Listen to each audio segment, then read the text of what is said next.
Ouais, bonjour à tous les amis. Tout d'abord, j'espère que vous allez bien. Je vais surtout m'adresser par cette vidéo aux parents. C'est vraiment une vidéo de cœur que je voulais faire. D'ailleurs, je mets une petite musique adéquate. Je ne sais pas si vous l'entendrez d'ici.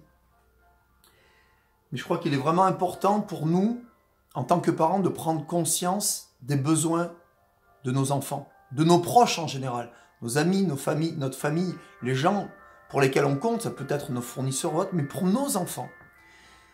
Je pense que la principale cause aujourd'hui du malheur que l'on peut trouver dans le cadre de la relation parent-enfant, c'est le manque d'écoute, le manque de respect et le manque d'amour. Je crois que trop souvent, il y a 30, 40, 50 ans en arrière, le père était passé un peu comme une sorte de dictateur, et la mère un peu comme la maman bonne à tout faire et finalement qui supportait un petit peu les humeurs des uns et des autres et qui faisait le lien entre les deux. Aujourd'hui, la famille est plus unie. Alors parfois, malheureusement, plus désunie. Il n'y a jamais eu autant de familles monoparentales ou recomposées ou composées, parce que recomposer ne veut rien dire. Et c'est vrai que l'enfant au milieu a tendance à subir un peu ce genre de choses, et c'est pas facile pour lui, croyez-moi, je sais de quoi je parle. Mais par contre, le plus grand des regrets de parents, c'est d'arriver à un certain âge, quand l'enfant a 18, 20, 25 ans, et de se dire « mince, je suis passé à côté de ma vie de père ou à côté de ma vie de mère ».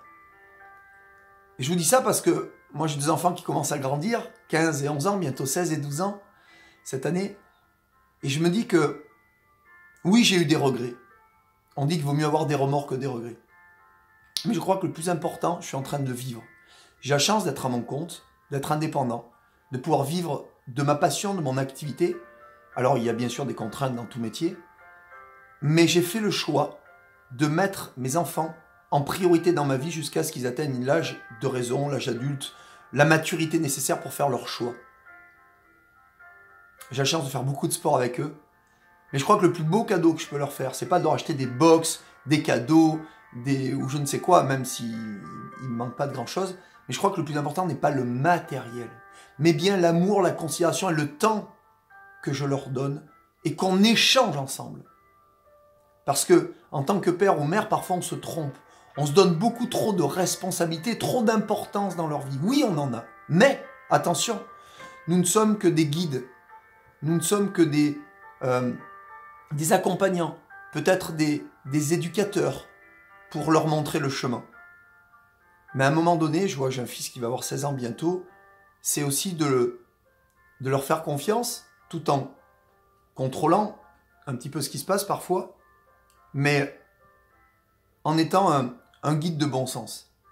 Mais surtout, de leur donner du temps, de l'attention, d'essayer de comprendre leur environnement, leur vie quand ils grandissent, et de ne pas se poser en dictateur.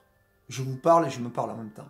C'est pas évident, parce que parfois l'enfant est pris d'une crise de confiance à l'âge de la préadolescence, où il passe de l'âge d'enfant à l'âge adulte, et ce passage est très très compliqué et difficile à aborder pour les parents, parce qu'il n'y a pas de code, il n'y a pas de règles, il n'y a pas d'école pour enseigner. C'est pour ça qu'avec Guy Azoulay, ancien médecin de la Calypso et chercheur à la NASA pendant 10 ans, on voulait créer cette école de relations parents-enfants.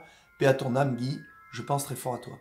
Et j'ai toujours eu cette envie, un jour je le ferai, je ne sais pas quand, mais j'avais juste envie de vous partager ça, parce que on n'a pas deux fois l'occasion de faire une bonne impression, et on n'a pas deux fois l'occasion de transmettre un bon message en tant que père, en tant que mère, en tant que tuteur, en tant que responsable d'enfants. Je suis aussi éducateur ou entraîneur, je m'occupe d'autres enfants, et j'essaie non pas de leur enseigner uniquement le sport pour devenir bon dans le sport dans lequel ils font, d'ailleurs j'entraîne des enfants à l'athlétisme, mais aussi au football, mais j'essaie de leur transmettre des valeurs éducatives, de bonne attitude, de savoir-vivre, de savoir-être. Et c'est là où justement ça prend toute sa mesure, notre métier ou notre passion.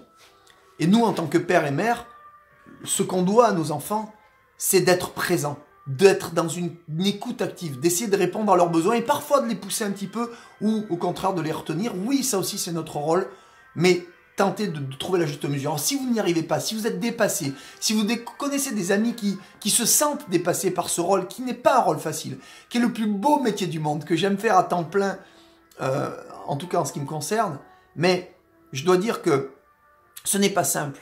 Je discute beaucoup aussi avec la maman de mes enfants et on essaie de trouver le juste compromis pour que chacun puisse apporter à l'ensemble, à la famille, ce rôle qui est le nôtre et qui n'est pas simple. Et que vous soyez unis ou séparés, là n'est pas l'important. C'est de penser au bien-être de l'enfant et non pas de se mettre son ego, sa propre personne. Si en plus vous êtes en conflit encore naissant avec votre conjoint, le père ou la mère des enfants, s'il vous plaît, je vous en supplie, mais mettez vos désaccords et votre ego de côté et pensez au bien-être de vos enfants parce qu'eux n'oublieront jamais cette période-là. Et même s'ils sont adultes, ils peuvent en souffrir sans vous en parler. Donc je vous en prie, pour eux, faites le nécessaire. Si ce n'est pas encore fait, trouvez des compromis justes. Et si vous n'y arrivez pas, faites appel à un médiateur, peut-être même un psychologue pour enfants et voyez avec lui comment vous pouvez trouver, parce qu'on n'a pas toujours les clés. Et ça, c'est normal, on a une part de fragilité en nous, de sensibilité, et parfois, on n'a pas les clés. Eh bien, demandez les clés à quelqu'un qui les possède, de vous les transmettre et de vous les enseigner.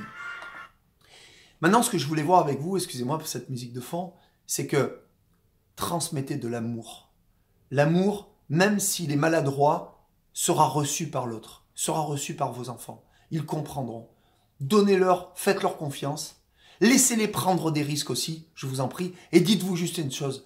Si vous ne voulez pas faire de vos enfants uniquement de bons moutons, dites-vous que telle que l'école est enseignée aujourd'hui, elle n'est pas enseignée pour faire de vos enfants des futurs chefs d'entreprise aboutis, des futurs hommes ou femmes je dirais, de valeur, ou responsables, ou vraiment cultivés.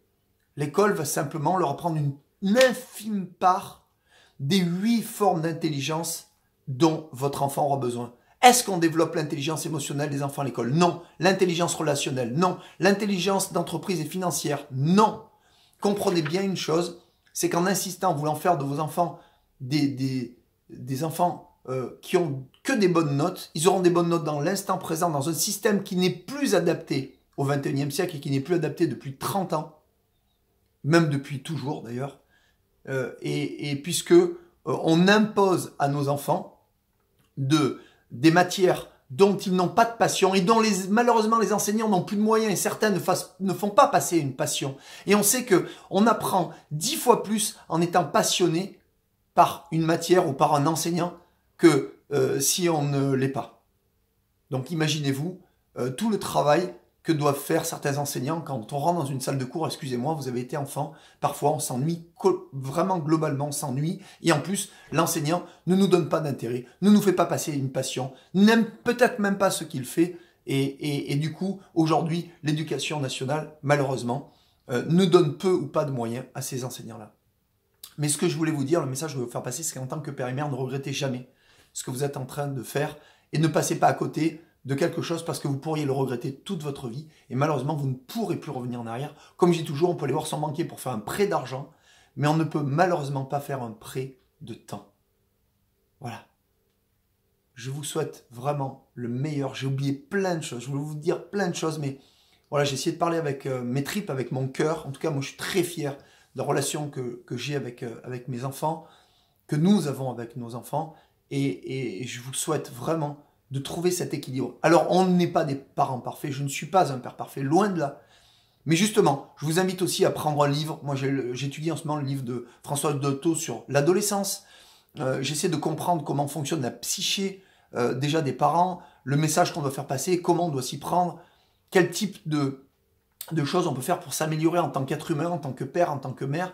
Il y a plein d'enseignements sur YouTube, vous trouverez avec des mots-clés dans Google comment devenir un bon papa, comment devenir une bonne maman, et faites vos propres recherches. J'ai pas envie de vous indiquer forcément un auteur ou un livre, parce qu'il y en a beaucoup, mais en tout cas, notre seul devoir, c'est de devenir un être humain meilleur, un père, une mère meilleure, afin de transmettre de vraies valeurs à nos enfants, de l'amour, de la considération, du respect, de la confiance, et ça vaut tout l'or du monde. Bonne journée à tous les parents, à bientôt.